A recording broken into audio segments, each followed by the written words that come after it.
Tout autre chose à présent, cette expérimentation menée à Strasbourg à l'occasion du mois sans tabac, interdiction de fumer devant le groupe scolaire du Neufeld, une initiative plutôt appréciée. Vous allez le voir, reportage Anne-Laure Marie et Christian Lemel. Fumer sa cigarette en emmenant le petit dernier à l'école, ce ne sera plus possible devant le groupe scolaire du Neufeld, une nouvelle plutôt bien accueillie. Je pense que c'est une bonne idée, ça évitera qu'il y ait trop de fumée aux abords des écoles, donc voilà, c'est bien.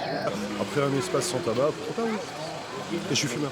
Une expérimentation qui s'accompagne d'une médiation réalisée par des étudiants en médecine et en pharmacie. Est-ce que vous êtes favorable, vous, à ce genre de mesures? Oui.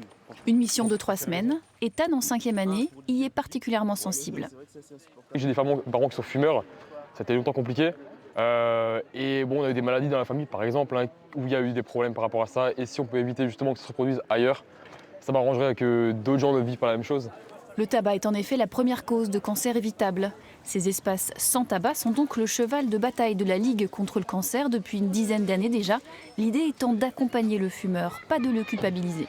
Ce sont des projets de dénormalisation du tabac, c'est vraiment à long terme essayer petit à petit de rendre cet acte de consommer de tabac dans certains espaces comme entre guillemets anormal, c'est-à-dire que ce ne soit plus la norme sociale.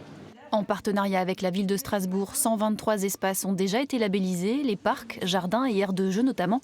C'est une première devant une école. C'est pour que l'image de ce fumeur ne soit pas là dans le cerveau de nos enfants, parce qu'on peut imaginer aujourd'hui, avec la baisse du tabac chez les jeunes, d'avoir des générations qui ne fument quasi plus. D'autant qu'avec 30% de fumeurs, la France fait partie des mauvais élèves en Europe.